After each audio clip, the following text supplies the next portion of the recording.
أعوذ بالله من الشيطان الرجيم بسم الله الرحمن الرحيم رب اشرح لي صدري ويسر لي أمري واحلل عقدة من لساني يفقهوا قولي. Encore, on va parler à propos des convives, bien des invités. Quelles sont les récompenses de honoration de quoi des invités? Quelles sont les récompenses? Lorsqu'on honore un invité, lorsqu'on nourrit un invité, lorsqu'on loge un invité,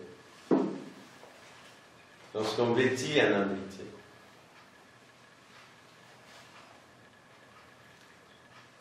Tout d'abord, il ne faut pas penser que les invités ils vont manger chez nous. Donc ce qui est chez nous, ça va terminer.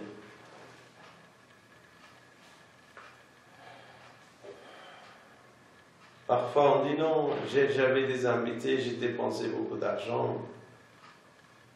Donc c'est pas bon de recevoir des invités parce que tu dois dépenser, tu dois nourrir.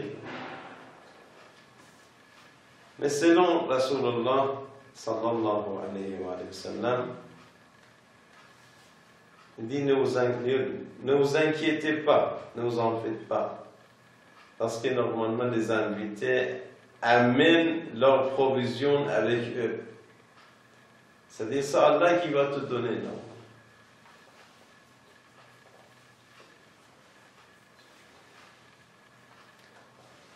Moi je vais vous traduire le hadith. Inna dhayfa, inna en arabe c'est-à-dire certainement.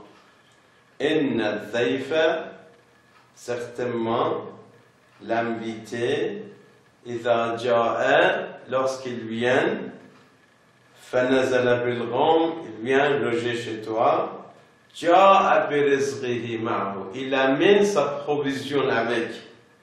Minas samai, il vient du ciel, c'est le ciel qui donne ça.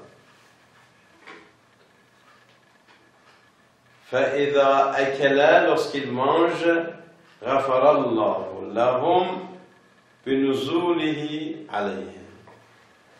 Hein?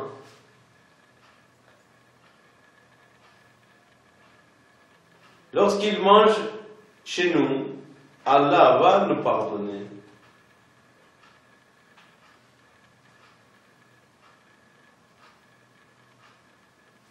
Et selon un autre hadith de Rasulullah sallallahu alayhi wa sallam, lorsque l'invité arrive,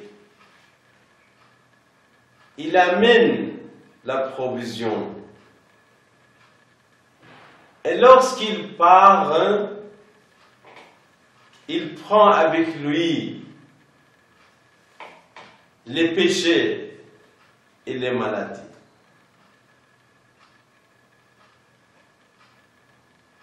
Il amène avec lui, il apporte avec lui.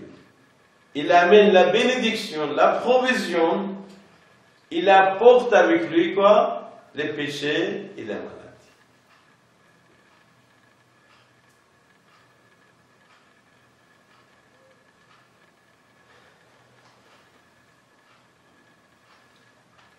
Rasulullah sallallahu alayhi wa sallam c'est-à-dire, tant que vous donnez des cadeaux les uns les autres, et tant que vous gardez bien les dépôts, trahissez pas. Tant que vous évitez de commettre des choses illicites, et tant que vous honorez les invités, vous êtes bien, vous êtes en bonté. Vous voyez?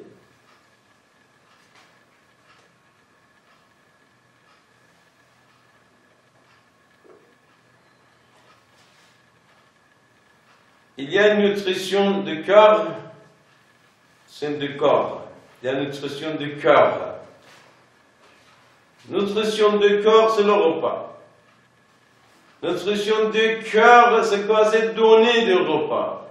C'est-à-dire lorsqu'on donne, lorsqu'on accueille les invités, ça va fortifier notre âme, notre esprit.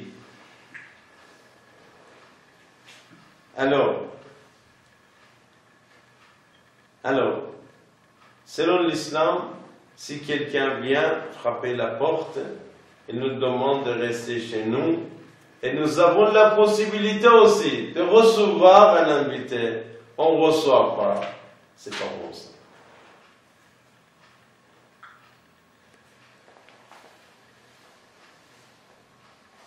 Selon Imam Baqir alayhi salam, celui qui refuse les invités, il a la possibilité.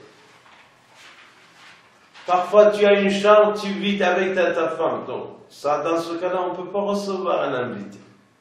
Par contre, il y a des chambres, des possibilités de recevoir des invités. Mais quand même, tu refuses. Tu ne fais pas ça. Qu'est-ce qu'il a dit, Imam Baqir alayhi salam? Il a dit, ô Abu Hamza, celui qui refuse de recevoir des invités, il est loin de la miséricorde de Dieu. Jusqu'à ce... Il a dit, il est toujours loin de la miséricorde. Il a dit oui. Tant qu'il n'a pas fait repentir, tant qu'il n'a pas reçu son frère, il est loin de la miséricorde de Dieu.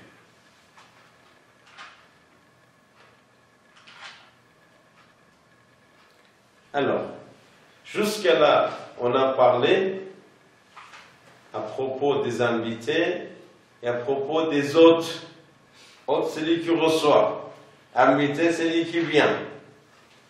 Et maintenant, quels sont les devoirs des invités? C'est ça la question suivante. Quels sont les devoirs des invités?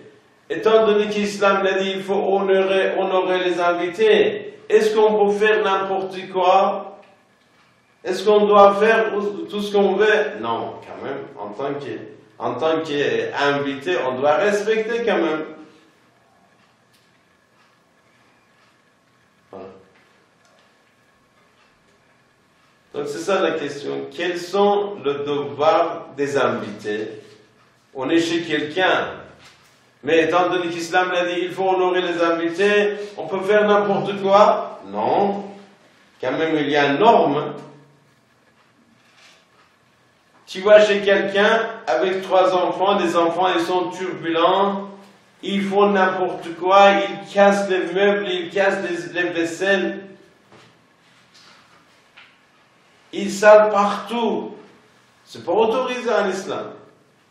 C'est vrai, le hôte il dit rien, mais tu dois respecter. Il ne faut pas laisser les enfants faire ça. Tout d'abord, il ne faut pas faire Ramadan, comme je vous ai dit, dans le mois de Ramadan, c'est obligatoire, on doit faire. Mais ailleurs, si tu es chez quelqu'un, bon, tu vas faire Ramadan, il faut lui demander autorisation. Monsieur, je suis chez toi, je suis ton invité, est-ce que je peux faire Ramadan? S'il dit oui, il n'y a pas de problème, tu vas faire. Sinon, ce n'est pas la peine de faire. Vous êtes avec moi ou non? Voilà. Donc, il y a des devoirs pour les invités aussi. Premièrement, un invité ne doit pas faire Ramadan sans autorisation de quoi? De son hôte. Mais Ramadan volontaire, jeûne volontaire, je ne parle pas de Ramadan obligatoire, c'est autre chose.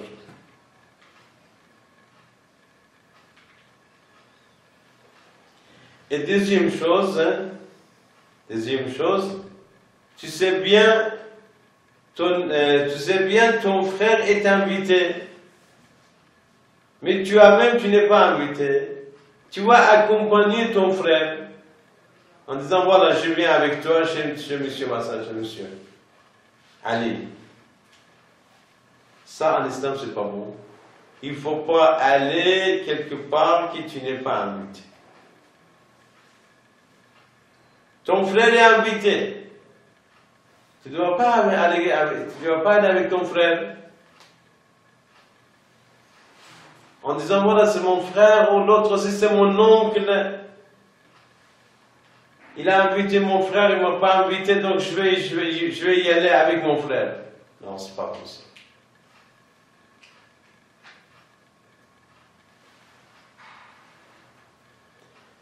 Et deuxième chose, si tu es invité quelque part, tu ne dois pas ordonner. Tu ne dois pas donner l'ordre à qui? À autre. Comme quoi, amène-moi telle chose, amène-moi du miel, amène-moi c'est pas du pain, amène-moi de la viande. Non, ça aussi c'est pas bon. Comme on a dit, le hôte ne doit pas forcer son invité à travailler, et l'invité aussi ne doit pas demander, ne doit pas donner l'ordre. Voilà, je suis chez toi, c'est ton devoir de me respecter, de m'honorer, de me nourrir selon l'islam. Donc amène-moi un mouton. J'aime bien un mouton. Tu dois acheter 3 kilos de la viande. Comment je peux acheter ça? Voilà. Donc il ne faut pas forcer le quoi. Et comme je vous ai dit, selon l'islam, le hôte doit commencer avant tous et terminer après tous. Et par contre, invité, il vaut mieux qu'il commence après le hôte et termine avant le hôte.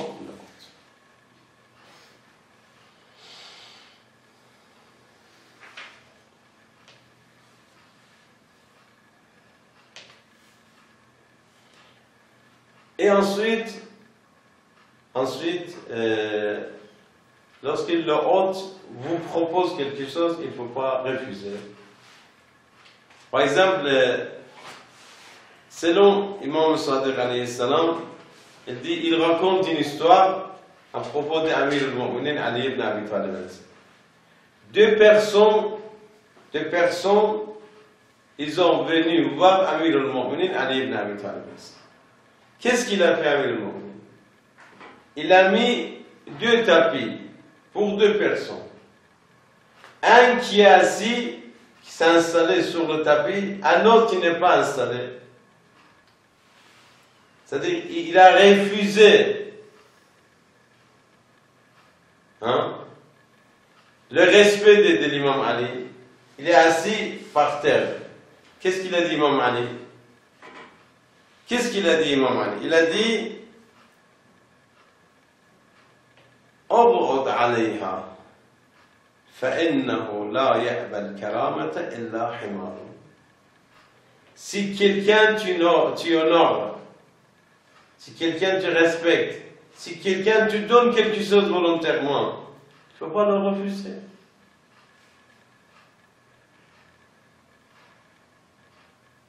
Tu es chez quelqu'un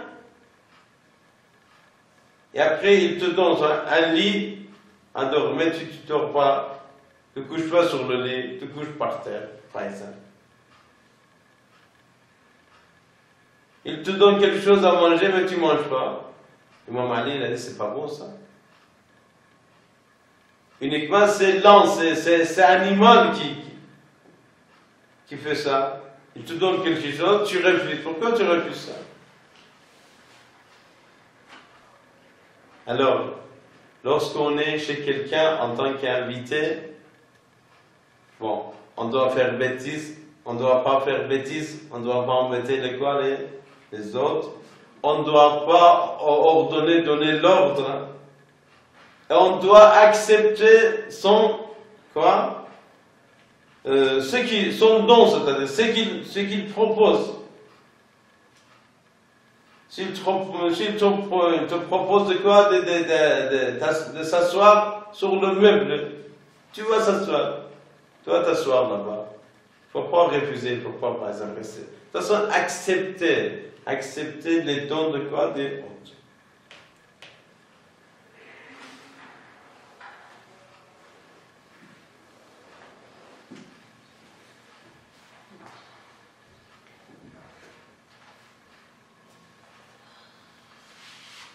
Et il ne faut pas forcer le hôte. Parfois, par exemple, par exemple, M. Yahya nous invite. On doit dire, M. Yahya, si tu nous invites, il faut couper un mouton. Il faut acheter tel fruit. Il faut acheter tel biscuit. Il faut acheter telle chose. Non, c'est pas ça. Il nous invite. On va dire, voilà, merci beaucoup. Qu'Allah t'aide. Qu'Allah te gracie. Mais il ne faut pas le forcer. En disant, voilà, tu nous as invités, tu dois faire telle chose, telle chose. Il faut acheter toujours pizza, lasagne, je ne sais pas. Non, c'est pas bon. Il t'a invité, tu dis, ok, Inch'Allah. Selon l'imam Amir al-Mu'minin Ali ibn Abi Talib alayhi salam, Imam Reza, il dit, quelqu'un qui a invité Ali ibn Abi Talib alayhi salam, il a dit, j'accepte ton invitation. Mais il y a quand même des conditions. Il a dit, qu'est-ce qu'il y a comme condition, il y a Amir al-Mu'minin? Il a dit, j'accepte. Ma condition qui ne te dérange pas. Il ne faut pas aller acheter quelque chose à l'extérieur parce que je suis ton invité. Et quand même, il ne faut pas être avare à propos de ce qui existe dans la maison. Tu amènes, te proposes tout ce qu'il y a dans la maison. Mais tu ne dois pas te déranger pour aller à gauche, à droite, emprunter de l'argent, parce que c'est Amir al-Mu'minin qui est chez moi, non. Simplement, tu m'amènes et tu me donnes tout ce qu'il y a dans la maison. Il a dit, d'accord, j'accepte. Il a dit, dans ce cas-là, moi, c'est j'accepte ton invitation. C'est-à-dire simplement. Il ne faut pas déranger.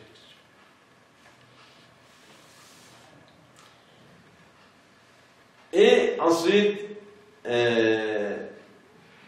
comme je vous ai dit, combien de jours on est convive, on est invité? Est-ce qu'on peut rester un mois, 2 mois en tant qu'invité? Parce qu'Islam, il a dit, il faut honorer les invités. Non. Pour chaque chose, il y a une limite. Hein? Tu peux rester 1 jour. Tu peux rester 12 jours. Tu peux rester 3 jours. Mais après ça, non, 3 jours seulement. Donc, minimum, par exemple, bon, il n'y a pas de minimum, 1 heure, 2 heures, 1 jour, 2 jours, 3 jours. Maximum, c'est 3 jours. Selon l'islam.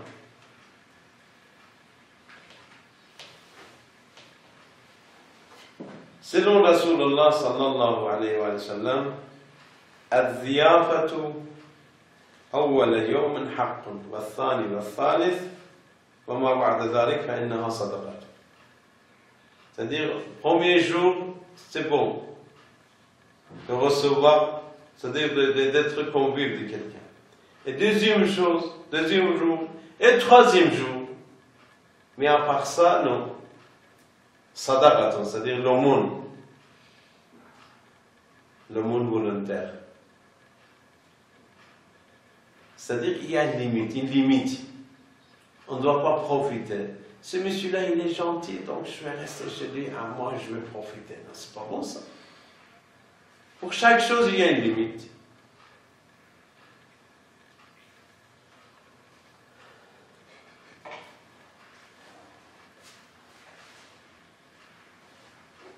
Et après, Rasulullah sallallahu alayhi wa sallam, il a dit, il ne faut pas, forcez pas votre frère de commettre des péchés. Forcez pas votre frère de commettre des péchés. Ils ont dit, comment ça se fait, Rasulullah? Comment on peut forcer nos frères?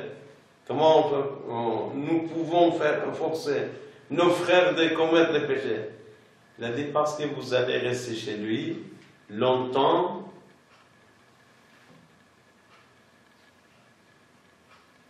Et après, il dépense tout. Il reste rien chez lui pour dépenser à toi. Après, il est obligé d'aller à gauche, à droite, de chercher de l'argent.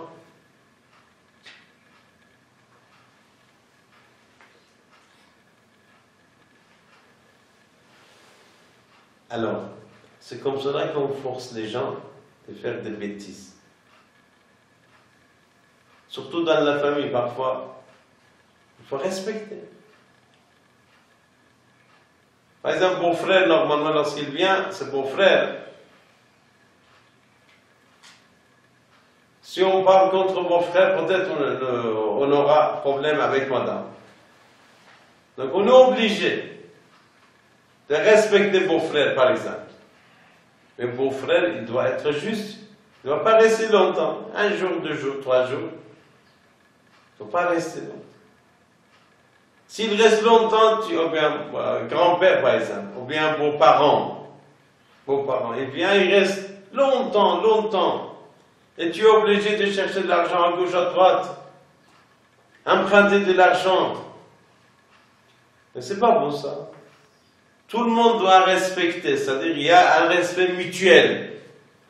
Selon l'islam, il y a une limite, il y a un respect mutuel. Comme tu dois respecter, comme tu dois honorer tes invités, les invités aussi doivent te respecter. De ne pas demander trop, de ne pas rester trop, de ne pas t'ordonner.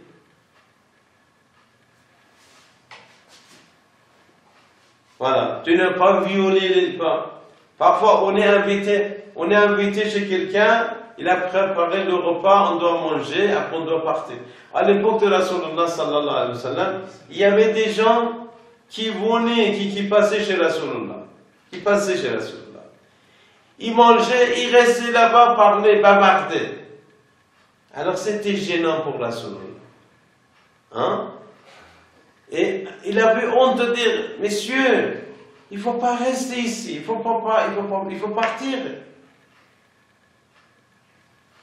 Mais en fin de compte, c'est Allah qui a envoyé. Il a révélé un verset.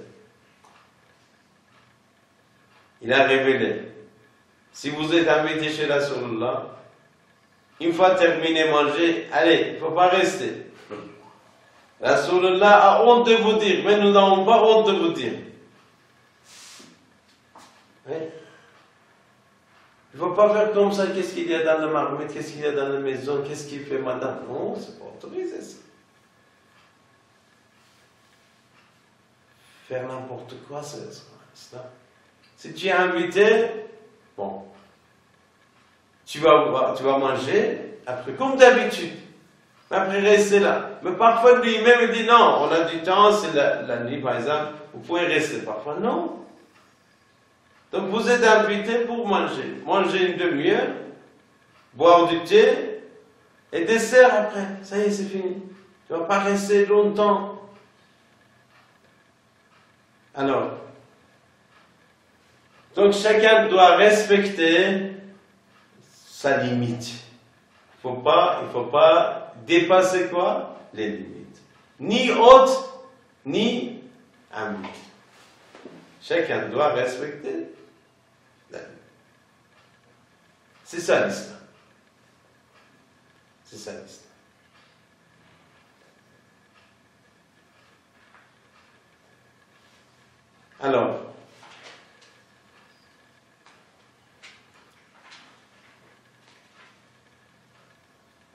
Alors, en bref, comme je vous ai dit, il faut honorer les invités, nourrir les invités, manger avec eux, ne pas refuser les invités.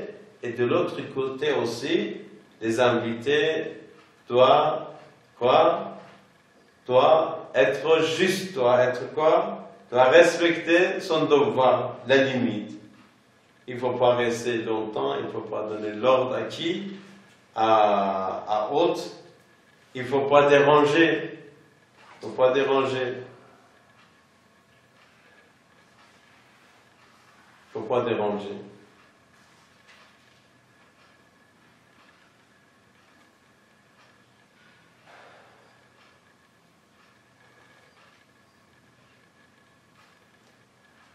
Selon l'islam, je vais terminer ma parole avec. Selon l'islam, selon le Coran, celui qui vole, soit femme, soit homme, doit être coupé quoi? La main. Mais c'est un ordre islamique. C'est pas comme cela, comme on fait, comme les Daesh et l'Arabie Saoudite qui font. Non. Il y a au moins 27 conditions pour couper une main. C'est pas comme cela qu'on coupe. L'islam n'est pas bouché de couper. Non. Parfois, on est obligé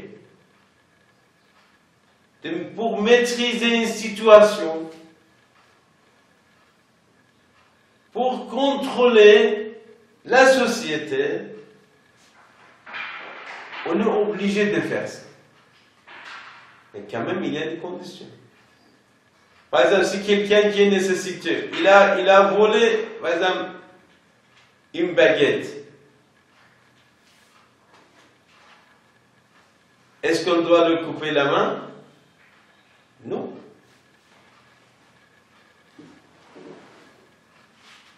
Vous avez vu peut-être, mais vous avez lu peut-être Misérable, n'est-ce pas, Victor Hugo? Hein? Vous avez vu ou non? Non. Il faut lire ça. C'est un roman vraiment intéressant. C'est un roman français, Victor Hugo qui a fait ça. Là, un type qui s'appelle, comment on dit ça, Jean Valjean. Il était en prison pendant 19 ans. Pourquoi? Parce qu'il avait volé 2-3 baguettes pour 2-3 enfants nécessités. Est-ce qu'il mérite ça? Non. Selon l'islam, si quelqu'un nécessitait à voler quelque chose qui en avait besoin, est-ce qu'on doit couper la main? Non. Il y a, comme je vous ai dit, il y a 27 conditions.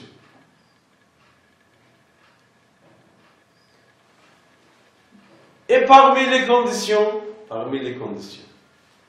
lorsqu'on est chez quelqu'un, un voleur a volé alors qu'il était invité chez quelqu'un. Là, on ne doit pas couper la main.